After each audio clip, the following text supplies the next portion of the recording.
noche hablar acerca del mensaje a la iglesia en Sardis. Esa está entre las 7 iglesias a las cuales el Señor escribió a través del apóstol Juan cuando él estaba en la isla de Pasmo. Y sabemos que en cada de esas iglesias eran iglesias reales que existían en el entonces, que estaban escribiendo, pero que son representativas de la iglesia universal en el tiempo y en la historia, pero que igualmente tiene lecciones y enseñanzas para nosotros. Sabemos que la carta está escrita dirigida específicamente a la iglesia pero al terminar la carta, el Señor hace una acotación y dice: el que tiene oído para oír, oiga lo que el Espíritu dice a las iglesias. Entonces, no es solamente Sardis, esto son aquellas iglesias que en cualquier lugar invocan el nombre del Señor Jesucristo. Entonces, este mensaje también es para nosotros. Este mensaje también es para la asamblea en Barrio Rentista, la asamblea en Argentina, las asambleas en cualquier parte del mundo donde haya una asamblea constituida por el Señor. Para ellos es este mensaje que queremos considerar, pero pensando en los inconversos, en esta noche a lo menos el énfasis que vamos a dar es un énfasis evangelístico. Ya en lo que resta de la semana, entonces entraremos en más detalles que son ya lecciones más para la asamblea, para la iglesia. Pero, por supuesto que el evangelio no es para los inconversos solamente, como algunos creen. El evangelio es para toda criatura y todos necesitamos oír este bendito y glorioso mensaje. Entonces abramos nuestra Biblia en Apocalipsis capítulo 3. Apocalipsis capítulo 3 y el versículo 1. Dice de la siguiente manera. Voy a compartir con el permiso. Ok. Apocalipsis capítulo 3, versículo 1 dice: escribe al ángel de la iglesia en Sardis, el que tiene los 7 espíritus de Dios y las 7 estrellas, dice esto: yo conozco tus obras, que tienes nombre de que vives y estás muerto. Sé vigilante y afirma las otras cosas que están para morir, porque no he hallado tus obras perfectas delante de Dios. Acuérdate pues de lo que has recibido y oído y guárdalo y arrepiéntete, pues si no velas, vendré sobre ti como ladrón y no sabrás a qué hora vendré sobre ti. Pero tienes unas pocas personas en Sardis que no han manchado su vestidura y andarán conmigo en vestiduras blancas porque son dignas. El que venciere será vestido de vestiduras blancas y no borraré su nombre del libro de la vida y confesaré su nombre delante de mi Padre y delante de sus ángeles. El que tiene oído, oiga lo que el Espíritu dice a las iglesias. Deseando que la lectura pública de la palabra de Dios siga siendo de bendición para todos los que la estamos oyendo. Amén.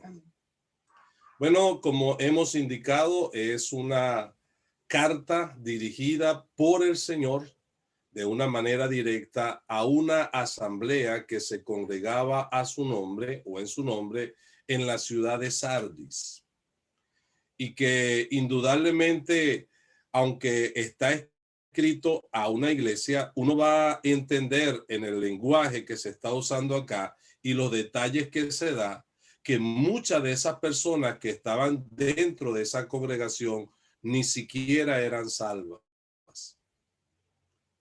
Y que por eso es tan provechoso y tan aplicable de una manera muy específica a personas que están en la misma condición. Personas que tienen conocimiento del evangelio, personas que conocen de la palabra de Dios, que asisten a una congregación, pero que no son salvas. Y queremos pensar en ello, principalmente en todos los oyentes que están conectados a través de este medio. Que usted pueda meditar en esa condición y que pueda reflexionar preguntándose a sí mismo, ¿yo soy salvo? Mire, hemos encontrado muchas personas a los cuales le hacemos esta pregunta y lamentablemente denotan ignorancia en su respuesta, que ni siquiera saben lo que significa ser salvo. Hemos conversado con algunas personas, algunos hijos de padres cristianos, otros amigos del evangelio, y le preguntamos, ¿y tú eres salvo? Y ellos se quedan un poco impresionados. Bueno, yo asisto a la iglesia, tengo 3 años asistiendo. Ya yo fui bautizado. Pero esa respuesta no responde la pregunta específica. Una persona puede asistir a una iglesia, pero eso no le hace salvo. Una persona puede haber sido bajada a las aguas del bautismo, pero eso no le hace salvo. Por eso es importante pensar en ello. ¿Yo soy salvo? ¿Qué significa ser salvo? Ser salvo es haber aceptado al Señor Jesucristo como nuestro único y suficiente Salvador personal, teniendo un momento en la vida en el cual, escuchando la palabra del Evangelio, procedimos al arrepentimiento creyendo este bendito mensaje. Esa fue la pregunta que me impresionó y que me llevó a mí a reflexionar cuando un joven me preguntó, siendo yo aún adolescente, alumno de clase bíblica, hijo de padre cristiano y un asiduo asistente a las reuniones con mi Biblia, meinario y toda la apariencia de cristiano. Y el joven me preguntó, Edgar, ¿tú eres salvo? Yo le dije, claro que soy salvo. ¿Y cómo es tú, cómo, dónde y cuándo aceptaste a Cristo como Salvador? Ante esa respuesta, no, o ante esa pregunta, no tenía respuesta. Y es por eso que siempre hemos tenido interés en que las personas entiendan que no es por asistencia que uno es salvo. No es por herencia, no es que si mis padres son creyentes, bueno, ya yo tengo la salvación segura, como una herencia. No. Cada uno tiene que tener un encuentro personal con el Señor, porque la salvación del alma es personal. Y es por eso que queremos enfatizar esta lección en esta noche, pensando principalmente en aquellos que asisten a las congregaciones, que son quizás familiares o que conocen mucho del evangelio. La pregunta ¿es usted salvo? ¿Es usted salva?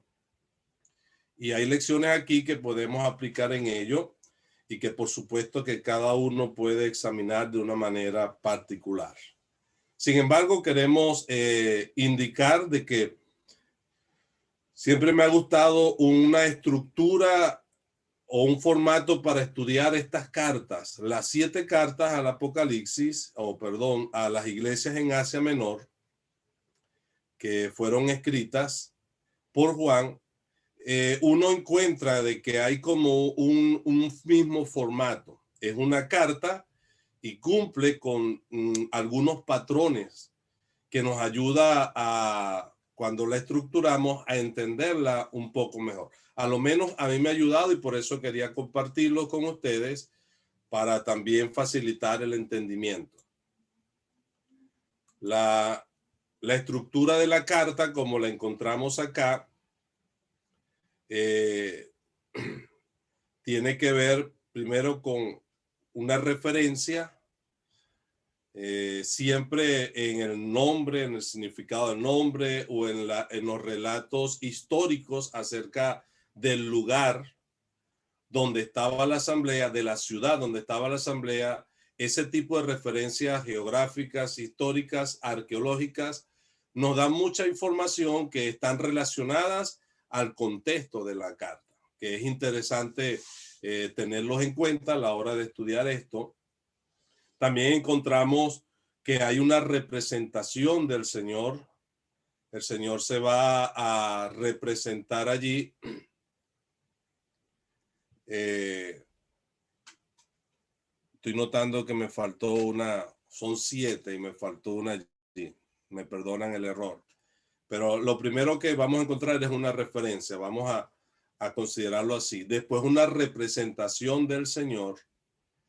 Y después vamos a ver un reconocimiento del Señor, un reproche de parte del Señor a la iglesia, una recomendación y una reprensión, es la que nos falta, y termina hablando de una recompensa. Entonces, creo que cuando estudiamos la iglesia, el mensaje a la iglesia en Filadelfia, pudimos presentarlo también de esa manera. Y bueno, es la forma como pretendemos hacerlo también con esta para que sea, para mí es más fácil entenderlo y también quisiera compartirlo de esa manera para ver si ustedes también lo pueden captar mucho más rápido. Entonces, pasemos a esa primera parte de la estructura de la carta y hablemos de la referencia acerca de esta ciudad donde estaba la asamblea. El nombre de la ciudad era Sardis y Sardis pertenecía al momento de escribir la carta a Asia Menor. Y en Asia Menor el evangelio comenzó desde Éfeso y de ahí se extendió a muchas partes en Asia Menor. De hecho, esta asamblea queda cerca de Esmirna y también allí había llegado el evangelio en esa ciudad de Sardis. Pero Sardis, en muchos años antes del Señor Jesucristo, en los tiempos de Ciro, ella era parte del reinado de Lidia. Y ahí había un rey que estaba gobernando sobre Lidia y esa era la capital del reino, Sardis. Era una ciudad muy próspera. Dicen los historiadores de que ahí fue donde se acuñó por primera vez el oro como moneda, de manera que tenía abundantes riquezas, pero que eso le hacía también muy atractivo a sus enemigos. Por eso fue que Ciro procuró conquistarla y lo logró. Los persas lograron hacerse de Sardis, subyugándola, atraídos precisamente por esa condición de muchas riquezas. Ahora también Sardis actualmente pertenece a Turquía, a la actual Turquía. Pero lo que quedan es lo que estamos viendo allí en la foto, sencillamente ruinas. Quedan ruinas de lo que fue una gran ciudad. Cuando hablamos de gran, no es tanto al tamaño, sino al esplendor, a las riquezas de esa ciudad. En los tiempos que el apóstol está escribiendo, era una ciudad que pertenecía al Imperio Romano. El Imperio Romano también la había poseído y gozaba todavía de esa fama de la antigüedad, pero ya no tenía la misma majestuosidad del principio. Sin embargo, entre las ruinas que encontramos allí, esas que se ven, era la de un templo a la diosa Diana o Artemis. De manera que eso le daba un carácter a la ciudad de muy pagana, una ciudad también muy promiscua, porque en los templos a la diosa Diana o Artemis se practicaba mucha lujuria, muchas orgías como rituales a este ídolo, y lamentablemente eso daba rienda suelta a la inmoralidad, y por eso eran famosas esa ciudad también, por la actitud muy de aquella ciudad. Pero sin embargo también había, y se encuentran ruinas también allí, de lo que era una gran sinagoga, una sinagoga pujante que había sido construida por una buena cantidad de ciudadanos judíos que residían allí, pero que en su mayoría eran pudientes, personas de mucho dinero para los tiempos en los cuales fue escrita la carta. Y lo que nos hace pensar en que esta ciudad, aunque tenía todavía ciertas características destacables, vivía todavía de ese esplendor y de esa fama y gloria del pasado, pero que lamentablemente ya para los tiempos incluso en que está escrita la carta ya no tenía la misma importancia ni la misma relevancia, tampoco la gran riqueza que poseía en el pasado, porque fue varias veces saqueada. Fue saqueada por Ciro, después fue saqueado por Alejandro Magno, y lo último fueron los romanos, que también hicieron lo suyo allí. Entonces, sin embargo, seguía siendo Sardis, una ciudad de la cual había mucha fama, y por eso seguía manteniéndose allí esa gente pudiente que todavía vivía allí, recordando y añorando las glorias del pasado. Ahora, hay un detalle interesante que es el significado de su nombre. El nombre Sardis significa sobrevivientes.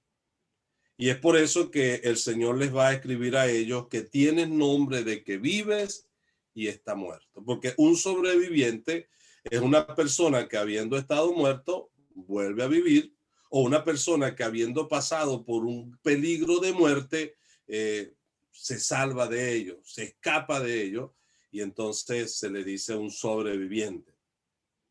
Ese era el significado de la palabra, del nombre Sardis, y así era como el Señor va a utilizar ese mismo significado de su nombre para hacer un juego de palabras con lo que Él está expresándole.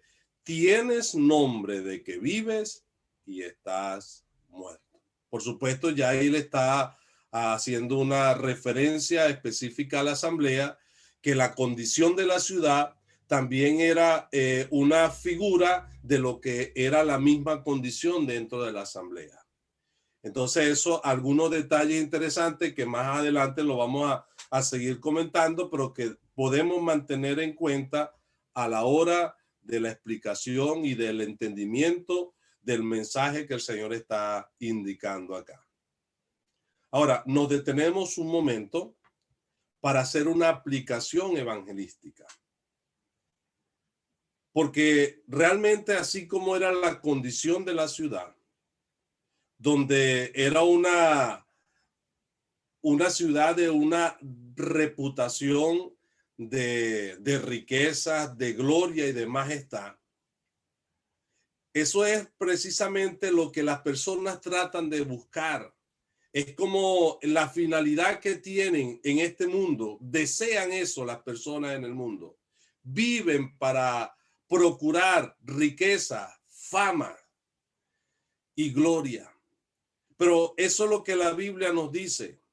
Esas son las cosas que hay en el mundo. Dice el apóstol Juan, el mismo que el Señor está utilizando acá. Él dice allí que no ames al mundo ni las cosas que están en el mundo. Y las cosas que están en el mundo, él dice, los deseos de la carne, los deseos de los ojos y la vanagloria de la vida no provienen del Padre. Lamentablemente, el hombre en la búsqueda de estas cosas, de fama, de gloria, de placer, se olvidan de Dios y se olvidan de la eternidad en la cual van a tener que recibir el castigo de sus propios pecados. Y creemos de que esta es la condición de Sardis, la ciudad como tal, una ciudad pagana, entregada a la idolatría y también a la inmoralidad, que no tenía en cuenta a Dios, pero que poseía un nombre de que vive. Y lamentablemente eso es la condición de muchas personas.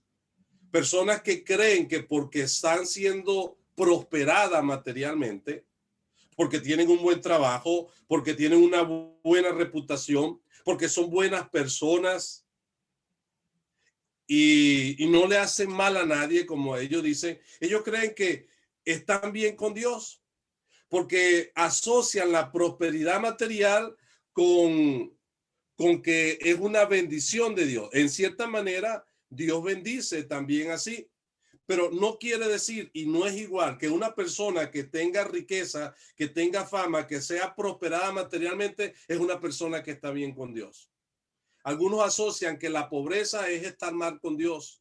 Y si tú eres pobre es porque Dios no te bendice y entonces es porque tú estás mal con Dios. Pero no es así. De hecho, los apóstoles vivieron en pobreza y eran hombres consagrados a Dios. Y lo que queremos enfatizar es que no piense usted, querido amigo, querida amiga o querido hijo de padre cristiano, de que el hecho de que usted le esté yendo bien en la vida, de que usted tenga un buen trabajo, de que tenga una buena posición económica, por eso usted está bien con Dios. Tiene nombre de que vive y está muerto. ¿Sabe?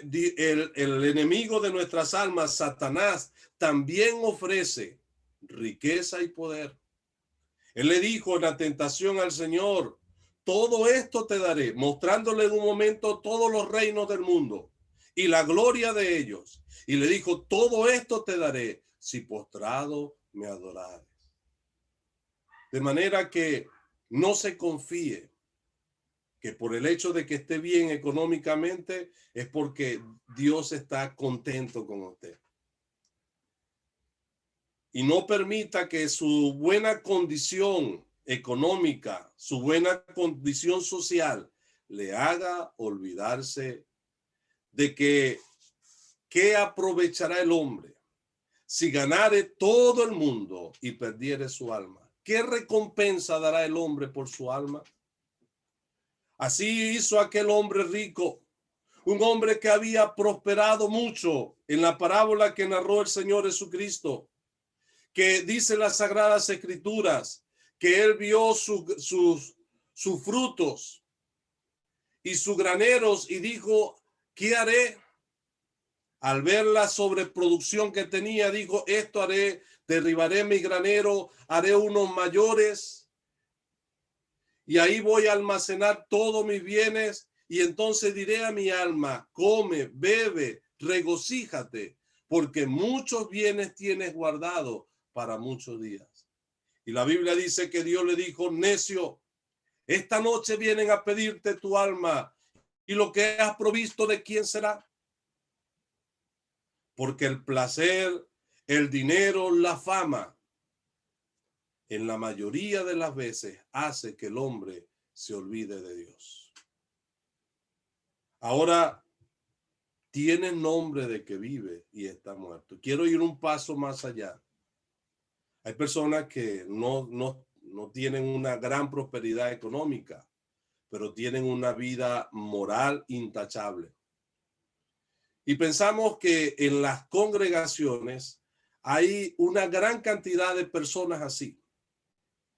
Uno se encuentra personas que están viviendo una vida religiosa, que están asistiendo periódicamente a una congregación y que están procurando dejar los vicios y dejar las prácticas inmorales de este mundo. Personas que son intachables. Pero queremos decirle, eso tampoco garantiza la salvación. La palabra de Dios dice que nuestras obras de justicia son como trapo de inmundicia delante de Dios, porque no hay hombre que haga el bien y que nunca peque. No piense usted que porque ya usted dejó el cigarrillo, porque ya usted no practica la inmoralidad de este mundo, ya por eso es salvo. No, aunque un verdadero cristiano, por supuesto, tiene que apartarse de esas cosas. Pero hay muchas personas que han logrado dejar los vicios y dejar las prácticas inmorales y sin embargo no por eso son salvas. Y ese ejemplo bíblico lo vemos en Cornelio, un hombre de una conducta intachable. Moralmente nadie lo podía señalar, pero necesitó escuchar el evangelio para poder llegar a ser salvo. Aunque hacía oración a Dios, aunque ayunaba y ofrendaba, sin embargo, aquel hombre de una vida religiosa intachable también necesitaba ser salvo. Porque la Biblia dice no por obra para que nadie se gloríe. Y aquí está a lo menos indicando en esta carta la necesidad de que la persona se arrepienta. En el versículo 3, por tanto, arrepiéntete. Amigo y amiga, usted se considera una persona muy buena. La Biblia dice que todos somos injustos, que no hay bueno ni siquiera uno, y que por eso no hay diferencia. Todos están destituidos de la gloria de Dios. Por eso, por muy buena persona que usted se considere ser, usted también necesita la salvación. Usted también necesita arrepentirse de sus pecados y aceptar a Cristo como su único y suficiente Salvador personal. De manera que queremos presentar la condición de esta ciudad y la condición de la congregación en Sardis como una figura de personas que son amigos del evangelio, que conocen de la palabra de Dios, que respetan a la iglesia, que asisten a la congregación, pero que no son salvos. Tienen nombre de que vive, pero está muerto. Ese era mi caso. Yo aparentaba ser cristiano, vivía con cristianos, me desenvolvía en una congregación entre cristianos, pero no era verdaderamente salvo. Aunque tuviera mi Biblia y aunque orara periódicamente, no había tenido un encuentro personal con el Señor, no me había arrepentido de mis pecados. Y por más que asistiera a la congregación, la asistencia no salva. Sí, nadie va a ser salvo por asistencia. ¿Cuántas veces estuvo en el culto? Bueno, si llegó a tantas, bueno, ya es salvo. No, en ninguna manera. Necesitamos proceder al arrepentimiento, dando frutos dignos de arrepentimiento. Ahora, a esta congregación y a estas personas que se encontraban de esa manera, tienen nombre de que vives y está muerto. El Señor se presenta en el versículo 3 de la siguiente manera: el que tiene los 7 espíritus de Dios y las 7 estrellas. Es interesante, en el Apocalipsis hay muchas referencias a este número, el número 7. Es un número simbólico y que tiene, por supuesto, bastante relevancia en esta carta o en este libro del Apocalipsis. Están los 7 candeleros, las 7 estrellas, los 7 sellos, las 7 trompetas, y así uno va a encontrarlo bastante en este libro del Apocalipsis, porque es un número simbólico y el número 7 es el número de la perfección divina. Ahora, el Señor aquí, el Señor Jesucristo, se está presentando de esa manera a la iglesia. Escriba al ángel de la iglesia que está en Sardis, el que tiene los 7 espíritus. Y esa expresión nos lleva allí a Isaías, libro del profeta Isaías, capítulo 11,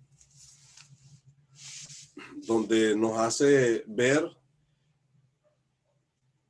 un poco más del significado de eso, que es tener los 7 espíritus, es la plenitud del espíritu. Y dice el versículo, aunque pusimos ahí el 1 para tener la referencia, pero el versículo 2 dice, y reposará sobre él. Y esta es una referencia hacia el Mesías, al Señor Jesucristo. Y reposará sobre él el espíritu de Jehová, espíritu de sabiduría y de inteligencia, espíritu de consejo y de poder, espíritu de conocimiento y de temor de Jehová. Nos habla de la plenitud del espíritu. Y por supuesto esto nos hace pensar en la omnisciencia del Señor. Porque tener el espíritu en pleno, el que tiene los 7 espíritus, indudablemente eso es exclusivo de Dios, del Señor. Y eso nos lleva a su omnisciencia, el que todo lo sabe. Para él nada es oculto. De conocimiento, de sabiduría. El Señor Jesucristo, en él están escondidos todos los secretos de la ciencia y de la sabiduría. De manera que delante del Señor no hay nada que podamos esconder. Él es el que tiene los ojos como llama de fuego, que escudriñan, que examinan con el espíritu que hay en él. Él puede discernir, y eso también apunta a eso, al discernimiento pleno. Él puede discernir todas las cosas. No hace falta que nosotros la digamos, ya él lo sabe todo. De manera que eso nos lleva a descubrirnos delante de él. No hay nada que nosotros podamos esconderle a él. Aún lo que está en lo más profundo de nuestros corazones, el Señor lo ve. De manera que cuando venimos al Señor Jesucristo como la luz verdadera que alumbra a todo hombre, Él va a revelar todo lo que hay oculto en el secreto de nuestros corazones, de nuestros pensamientos. Por eso, como cantamos un corito para los niños, a Dios no podemos engañar.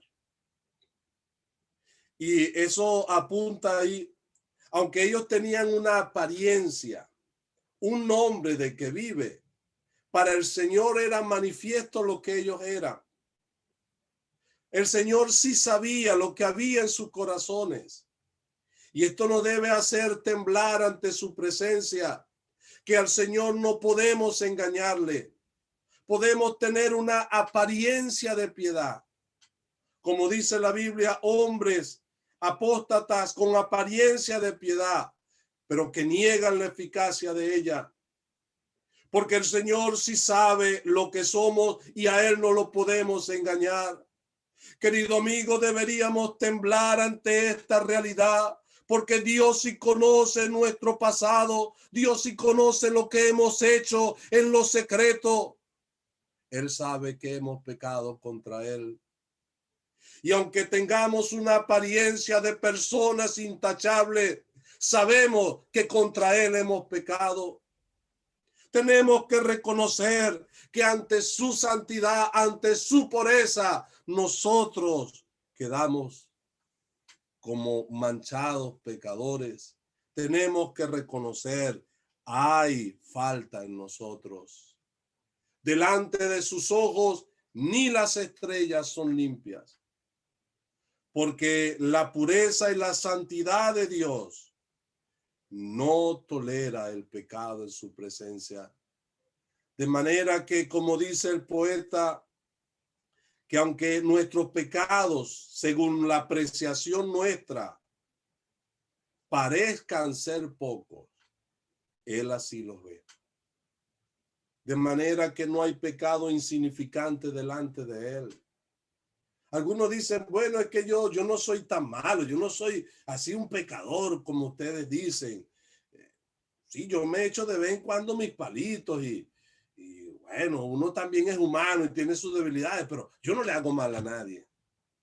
Bueno, pero es que el pecado no consiste solamente en hacerle mal a mi prójimo. El pecado consiste precisamente en ofender la santidad de Dios. Y aunque a usted le parezca que usted es una buena persona y que Dios no lo debería enviar al infierno, aunque Dios no envía a nadie al infierno, es una decisión personal, cada uno decide dónde va a pasar la eternidad. Lo que también es cierto es que no hay lugarcitos en el cielo. No es por ser bueno que usted puede pensar que Dios le va a dar un lugarcito en el cielo.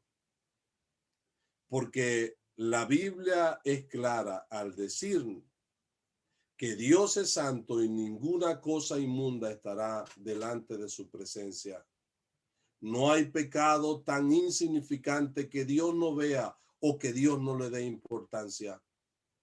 Para Dios, el matar a una persona, el homicidio es un pecado terrible. La borrachera es un pecado igual para él. La mentira es un pecado igual para Dios. La mentira, la borrachera, el homicidio, las violaciones es pecado delante de Dios. Por eso dice la Biblia que en el lugar del infierno, en el lago de fuego, ahí van a estar los homicidas, los adúlteros, los incrédulos, los cobardes, los mentirosos. ¿Se da cuenta que para Dios no hay pecado pequeño? Todo pecado ofende la santidad de Dios. Por eso en su discernimiento, aunque usted tenga y goce de una buena reputación entre su familia, entre sus vecinos, a Dios no le puede engañar. A Dios le es manifiesto lo que somos. Él sabe que hemos pecado. Y si usted en esta noche va a ser salvo, el primer punto que tiene que entender es que usted es un pecador que ha ofendido a Dios y que por eso necesita proceder al arrepentimiento. Ahora, el siguiente aspecto, como se representa el Señor, es como el que tiene las 7 estrellas. Ahora, uno no tiene que estar inventando significados allí, todo está dentro de las Escrituras. Y en el capítulo 1, versículo 20, él dice que son esas 7 estrellas. Porque él dice que el que tiene las 7 estrellas, y el versículo 20 del capítulo 1 de Apocalipsis dice, el misterio de las 7 estrellas que has visto en mi diestra y de los 7 candeleros de oro es este. Las 7 estrellas son los ángeles de las 7 iglesias y los 7 candeleros que ha visto son las 7 iglesias. Ahora, la palabra aquí, ángeles, es un sinónimo de mensajero. Cada una de estas iglesias iba a recibir esta carta de mano de un mensajero. Bueno, eso nos hace pensar en el control que el Señor tiene del mensaje.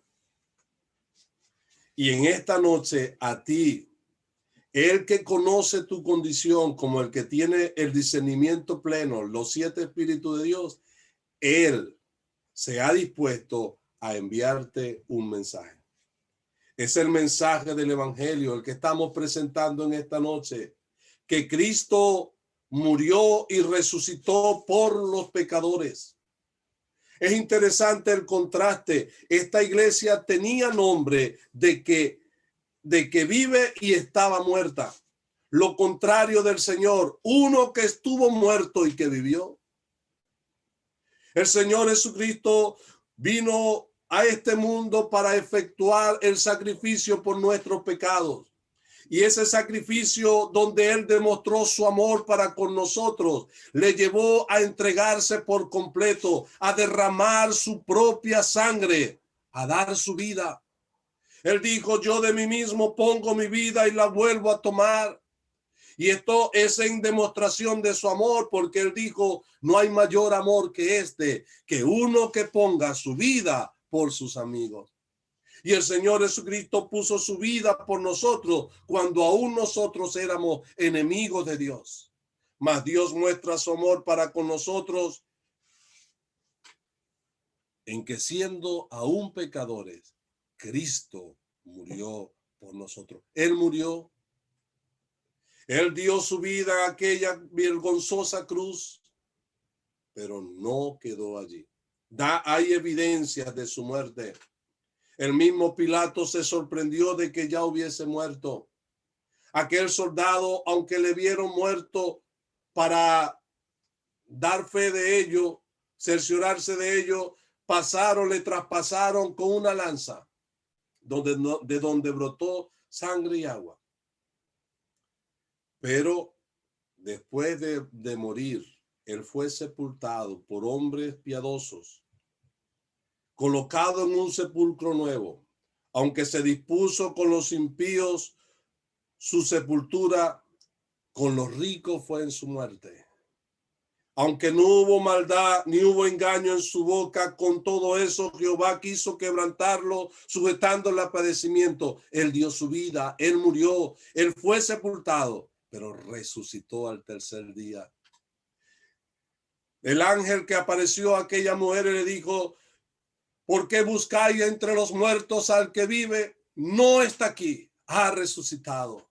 Apreciados amigos, este es el mensaje del evangelio, que Cristo murió por los pecadores, pero que resucitó para nuestra justificación. Este es el mensaje de fe que predicamos.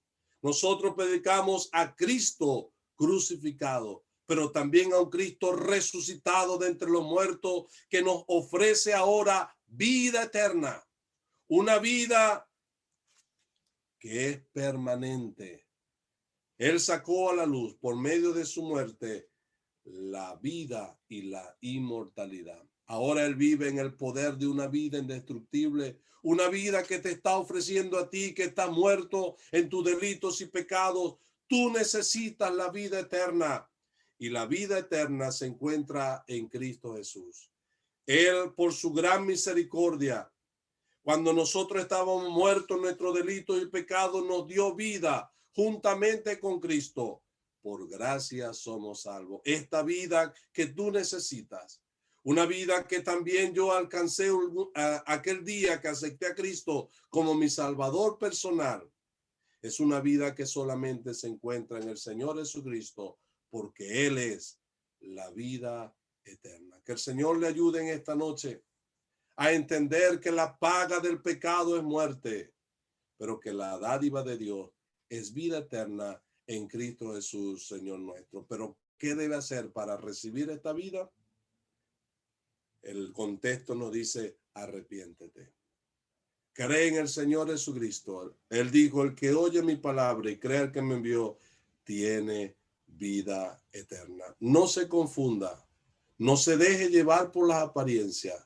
Analice su vida a la luz de la palabra, porque es posible, y hay muchos que hoy en día todavía tienen nombre de que vive, tienen nombre de que son cristianos y están muertos y no son salvos. Que el Señor le ayude a usted en esta noche a aceptar a Cristo para tener la vida eterna y pasar de muerte a vida. Que Él haga prosperar su palabra en nuestros corazones. Amén.